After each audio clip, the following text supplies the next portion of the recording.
Resident Evil 5 came out, I was a freshman in high school, and I remember it feeling huge. I had fallen in love with Resident Evil 4, and this felt like the same foundation pushed into something bigger and more chaotic.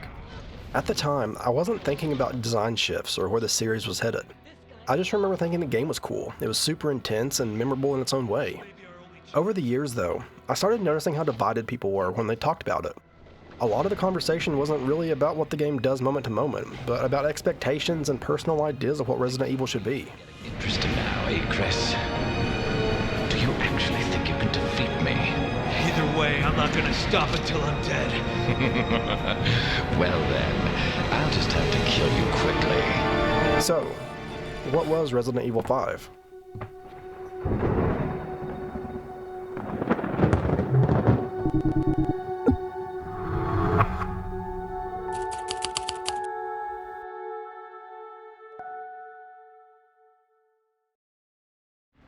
It didn't take long after the fall of the Umbrella Corporation for their bioweapons to end up in the hands of terrorists. When development started on RE5, the series was in a very specific place. A few years earlier, Resident Evil 4 had done something pretty rare. It sold really well, it reviewed really well, and restored confidence in what Resident Evil could be. It gave the series a new foundation and reminded people why it mattered in the first place. That carried real weight inside Capcom. By the time work on RE5 began, the franchise had already found footing again. The focus inside the studio centered on whether that success could carry forward. The question became whether the ideas that worked so well in RE4 could stand on their own as the series moved into a new console generation.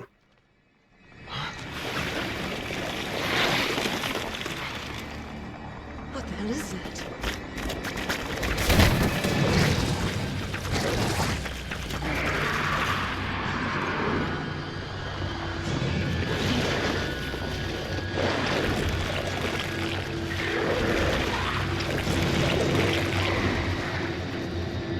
I think that's what got Alpha Team. This was the early HD era. Expectations were shifting across the entire industry. Games were expected to look sharper and feel bigger and present themselves with more confidence. Sequels were becoming statements. They were expected to establish direction and long-term presence. RE5 took shape inside that reality.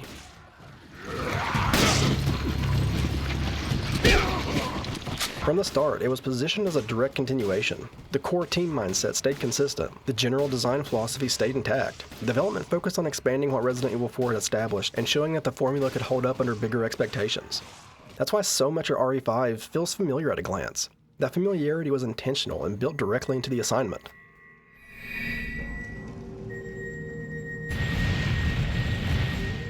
This also marked Resident Evil's full arrival on new hardware.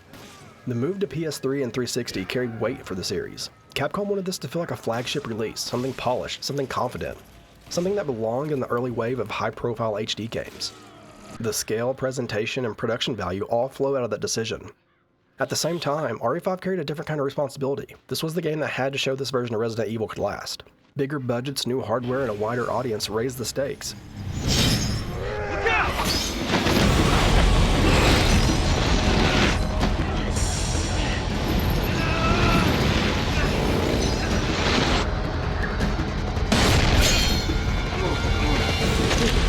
This entry helped define what the series would look like going forward, both creatively and commercially. That pressure shaped how firmly the game committed to its direction.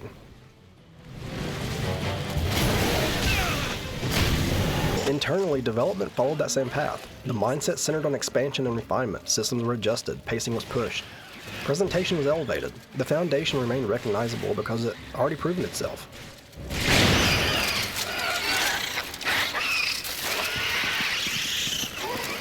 This was a sequel built on momentum, and that momentum shaped nearly every choice the team made. RE5 took form during a period where the series had established itself and was looking forward. The game exists because RE4 worked, and because Capcom believed that success could carry into something bigger.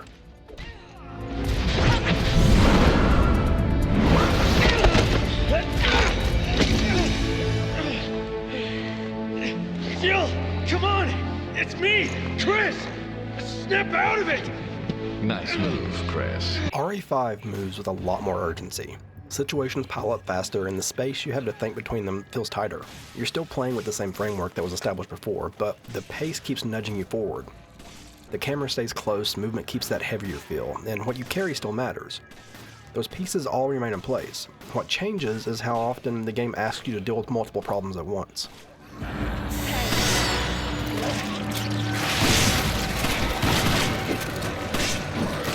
Enemies show up in groups a lot more frequently, and fights rarely feel contained to one clean moment.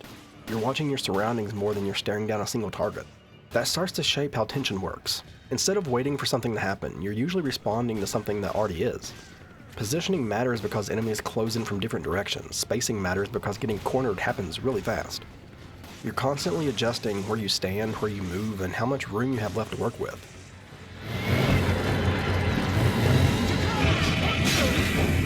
A lot of that pressure comes from how the game handles inventory. The world keeps moving while you manage it. If you need to heal, you either have to have something ready on a quick select slot, or you open your inventory and deal with it while everything around you keeps going. That carries a lot of weight. You're exposed while you do it. Timing starts to matter in a way you feel immediately. You don't wait for a break in the action, you have to make one.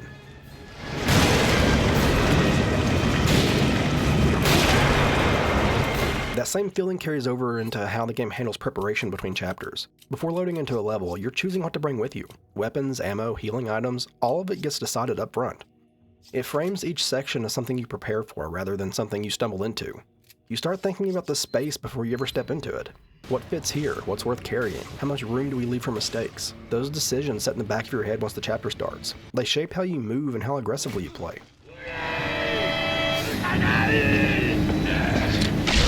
Thank you later. We got company. As the game pushes towards its final stretch, the way encounters play out keeps evolving. Enemies start showing up with guns, and fights turn into extended firefights. Cover becomes part of the rhythm. You're stepping out to take a shot, pulling back to reset, and keeping track of sightlines while bullets are being hurled at you. Those moments feel closer to full firefights. You're managing angles, watching corners, and staying aware of where shots are coming from. The space matters in a different way here. Walls, barriers, and elevation all factor into survival. And each encounter asks you to stay disciplined while these things unfold in real time.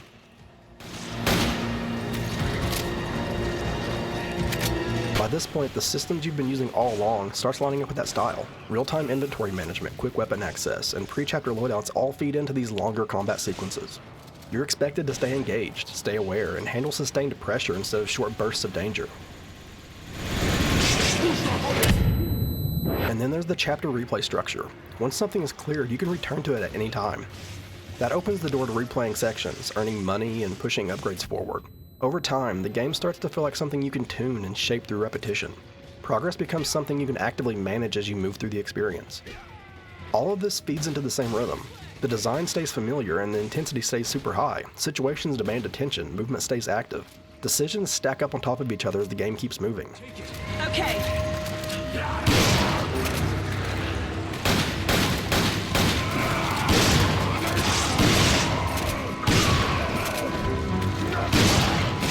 In RE5, tension lives in constant engagement. Crowds, spacing, resource use, and sustained combat show how pressure builds. The game stays in motion. It keeps asking you questions and keeps you involved because the situation never really slows down.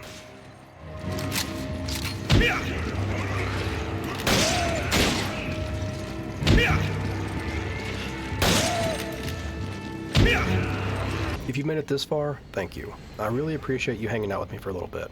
If you're enjoying the video, consider subbing. We're getting really close to 10,000 subs, which still blows me away, and I'm genuinely thankful for all the support. We've worked through a lot of Resident Evil over the last few months, and seeing how many of you have been enjoying these, it really does mean a lot. If you feel like it, drop a like and leave a comment. Let me know how you feel about Resident Evil, or if seeing it laid out this way makes it more interesting to you than you remembered. I always love reading your old comments. And for anyone watching on mobile, there's also the hype button. It gives the video hype points and helps push it out to more people. It essentially tells the algorithm, hey, this video is good, more people should watch it. And also, I want to give a huge shout out to everyone who supported the RE5 streams with super chats. That really means a lot. If you didn't know, I do stream weekly, usually whatever game I'm actively recording. So if you ever see the channel go live, feel free to stop by and say hey. But that's enough of that. Let's get back to RE5 and talk about the co-op side of this game and what it brings to this version of Resident Evil.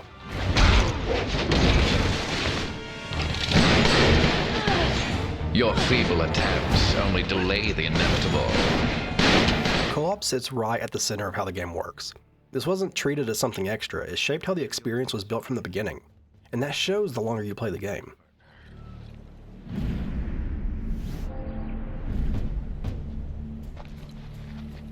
You okay? Once another person is part of the space, the feel of the game shifts. Presence changes how tension works. Moving through areas with someone beside you changes how rooms feel. Corners get watched, spaces get covered. You're not taking everything in alone.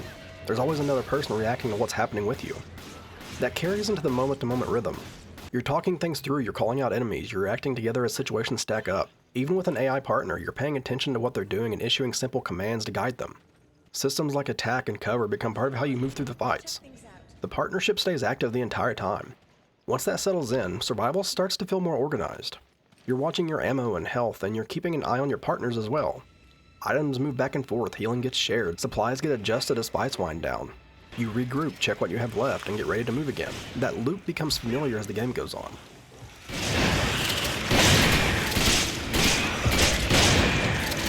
That organization opens up a layer through how you handle loadouts between two characters. Over time, it starts to make sense to treat Chris and Sheva as different roles instead of giving them identical setups. For me, I kept Chris equipped with a pistol and a shotgun to handle those close and mid-range fights, and Sheva carried a machine gun and sniper rifle to get the mid and long range. Between the two of them, every range gets covered without filling one inventory with everything. That approach adds a layer of strategy to each level. You're building Chris's loadout around how you like to play, and at the same time, you're choosing how you want to be supported. When you're playing solo with an AI partner, that decision still matters. You're effectively deciding what kind of backup you want in a fight, whether that's suppression fire, long-range coverage, or someone holding space while you push forward. Those choices shape how encounters play out. Levels feel different depending on how responsibilities are split, and it makes the co-op feel really structured.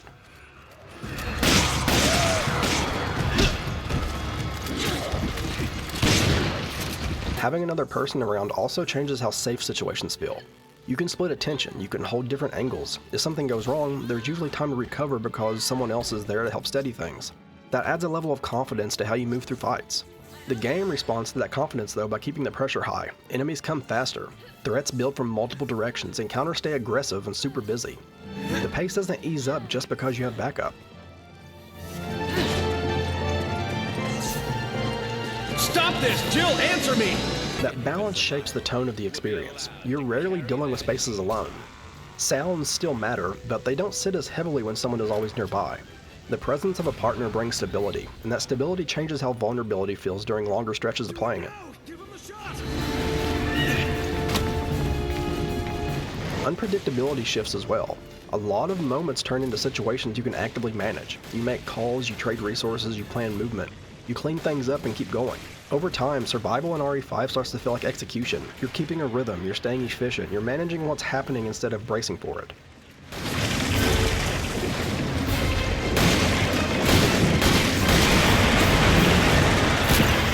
The campaign supports that all the way through.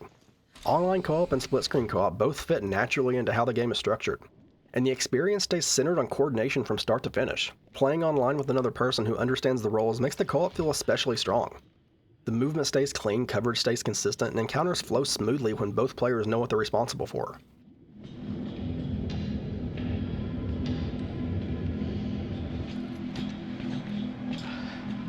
Sheva. Co-op reshapes what survival feels like. The pressure stays present and danger keeps moving. Survival becomes something you manage together, moment by moment, as the game keeps moving.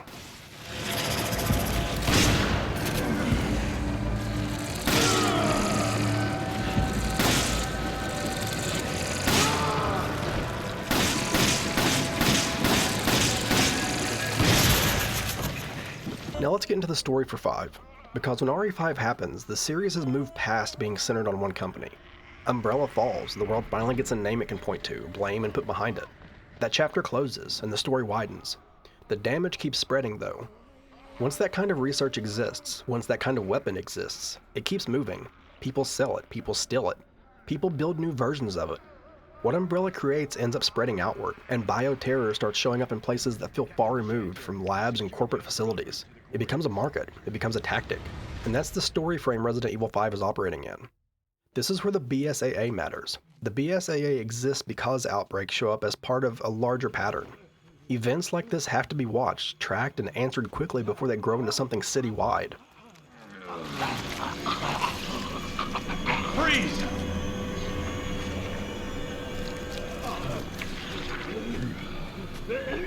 Chris ends up inside that world because his history with Umbrella and bioweapons turns into a skill set the world needs. So Chris in RE5 shows up with a job to do. He's deploying into an accident. He's arriving with a mission, a target, and a plan. That shift changes the shape of the story. The operation feels official, it feels larger. It supports a tone built around organization, force, and momentum because the people involved are walking into danger with clear objective. And the mission in RE5 has a clear starting point. Chris gets sent to Kaijuju, a region in West Africa, because intelligence points towards a bioweapon deal.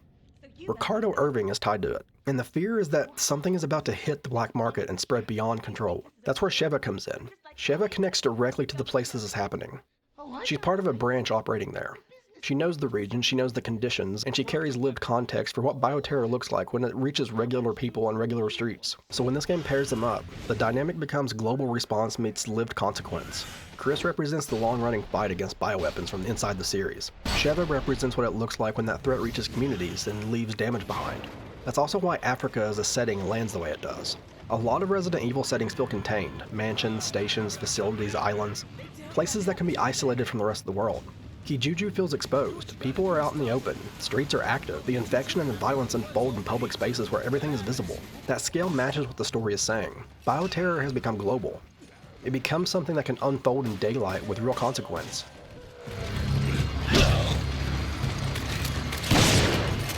Then the game starts pulling on the larger thread underneath the operation.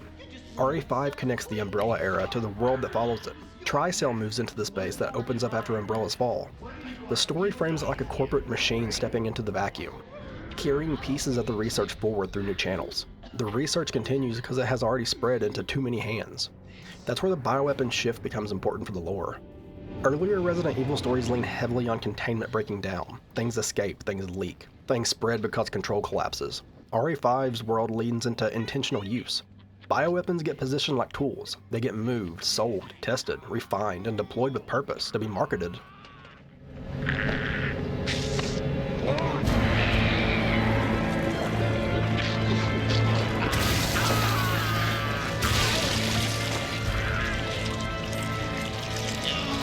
I'm far beyond anything you could ever hope to become!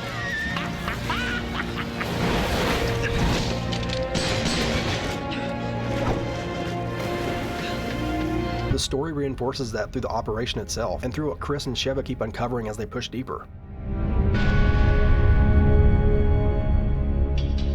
This was in the pictures, too. Wait, that means Jill might be here. And that brings us to Wesker. Wesker carries a different kind of energy here. His presence feels broader. He's still running schemes, still pulling resources, still building influence, but his goals aim at outcomes on a global scale. Ouroboros becomes the clearest expression of that. It represents a deliberate direction. Wesker's plan aims at mass deployment, global reach, and an event designed to reshape humanity based on his own worldview. It reads like ideology. It's like belief. It treats the entire planet like a test chamber. So once you're deep into RE5's plot, the threat expands past a single incident. It becomes networks, organizations, funding, logistics. It becomes a push towards bioterror as a controllable weapon with global delivery. And I really feel once you lay it out like that, the game's tone makes sense. The louder presentation, the heavier combat framing, and the feeling of being deployed into chaos all time up with what the story is doing. This is Resident Evil in its response era.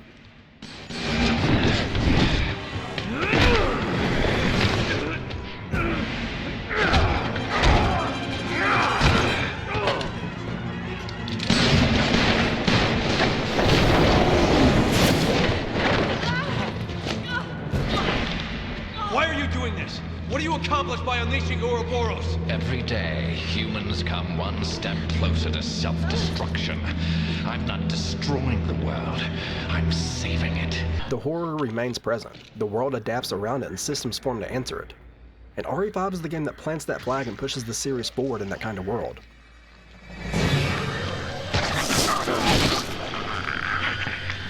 So Ouroboros is a new BOW, and you're planning on selling it to terrorists. Good guess, but no. While it does resemble the BOW based on the progenitor virus, I have no intention of selling it to terrorists. Then what are you using it for?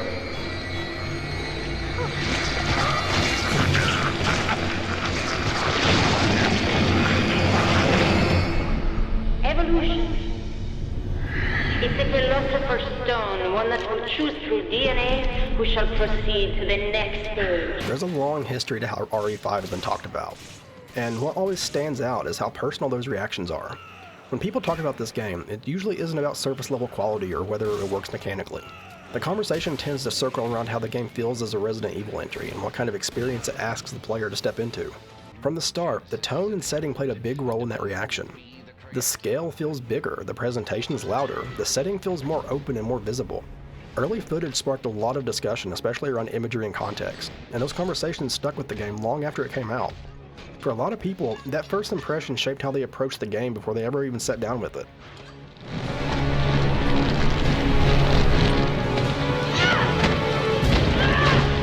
I've had enough of your bullshit! How RE5 handles survival also mattered a lot. The game keeps you active, you're managing ammo, health, positioning, and coordination constantly. Inventory decisions happen in real time, encounters come at you at a steady pace, and pressure builds through movement and execution. For people who enjoy staying engaged and feeling in control during fights, that rhythm clicked almost immediately. That same rhythm also shifted how the series felt for longtime fans though. Earlier games taught people to slow down, take in the atmosphere, and sit with the uncertainty. RE5 leans into momentum and management. A lot of fan discussion reflects that difference, and it usually comes down to what people connect with most when they think about Resident Evil. As the series kept moving forward, RE5 started to feel like a line in the sand for some people. Some connected with how it expanded combat, built the campaign around co-op, and pushed the pace of encounters. Other people held on to the parts of the series that focused more on careful exploration, isolation, and scarcity. Those reactions weren't really about judging the game, they came from different expectations of what Resident Evil represents. Outside of gameplay though, conversations around the setting and presentation continued over time. The fictional African location and enemy design sparked discussion about visual language and interpretation. Those conversations changed over the years and context shifted, and personal perspective played a big role in how people viewed those elements.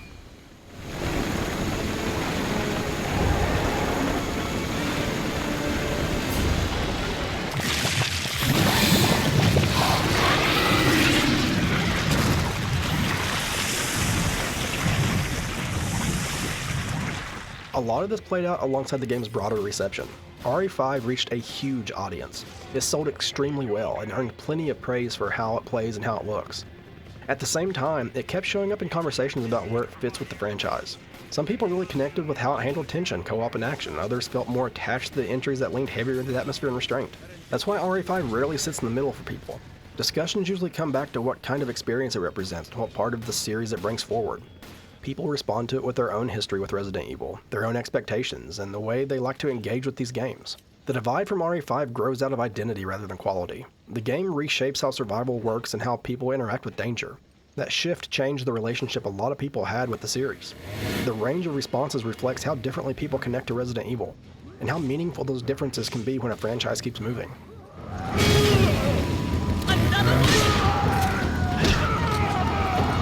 Looking back at RE5, it makes the most sense to talk about it as a foundation piece. This is one of those games where Capcom proved they can move the series into a new era and keep everything holding together at full scale. A lot of decisions the franchise makes later starts to line up once you recognize how much weight this game carried. This was Resident Evil fully arriving on PS3 and Xbox 360 as a mainline release. Capcom built it on the MT framework engine, and the goal was clear from the start. They wanted it to feel like a big early HD game. Presentation mattered, cutscenes mattered, performance really mattered. This was meant to feel modern and confident for its time.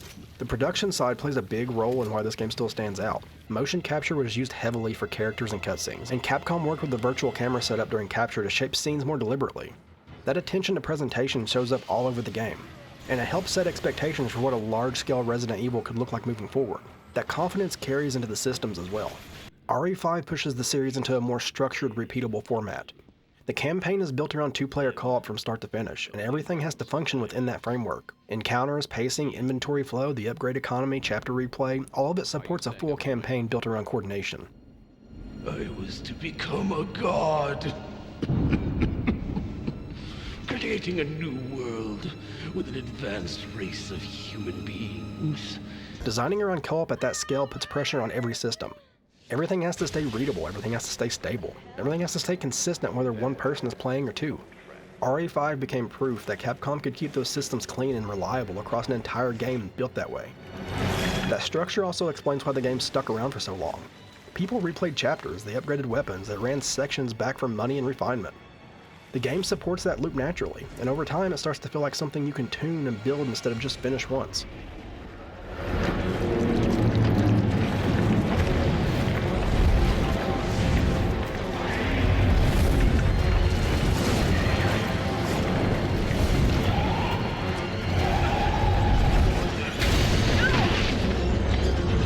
On the story side, RE5 commits the series to a global view of bioterror.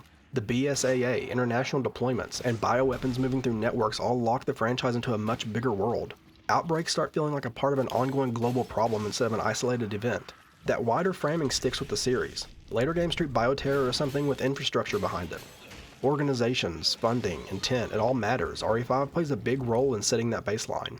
This also ends up being one of the clearest moments where Resident Evil tries to fully merge its legacy horror roots with blockbuster design. The game leans into large set pieces, heavy pacing, constant engagement, and high production value. At the same time, it stays tied to long-running characters and story threads like Chris, Wesker, and Jill, and the bioweapon narrative that runs through the series. Because of that, RE5 lands as a peak moment for that particular lane of the franchise. Capcom committed fully to scale and polish here, and the series spent a long time dealing with the direction that approach opened up. Everything that followed reacted to this game in some way. After RE5, you can see the franchise wrestling with its own shape. Capcom talks openly in interviews about focusing back in on horror, and that conversation exists in the shadow of where RE5 and RE6 push things. Even now, newer Resident Evil projects tend to get framed around how they relate to that era, especially when people talk about scale, action, and intensity. So the legacy of Resident Evil 5 isn't limited to what it accomplished at release. It's the way it became a reference point. A lot of the series' modern identity comes from choices made after this game, whether that meant building on what it approved or steering toward a different field because of where it led.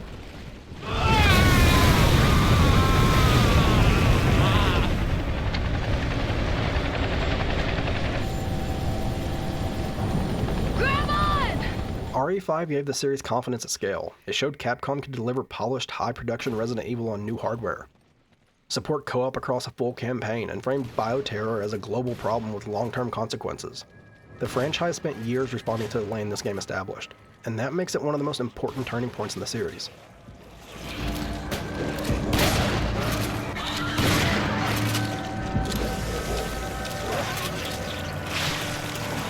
Looking at Resident Evil 5 now, it settles into a clear space in the series.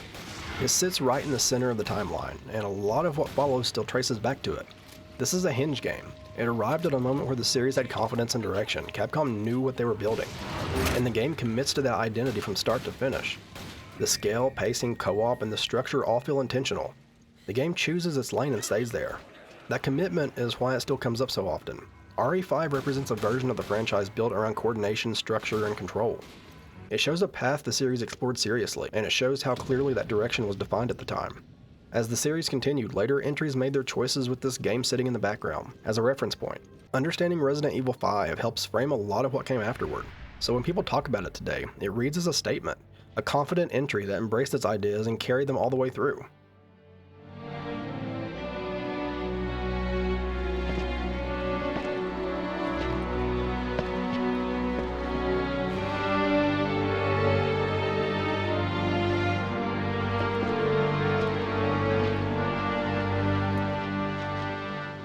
Survive underground.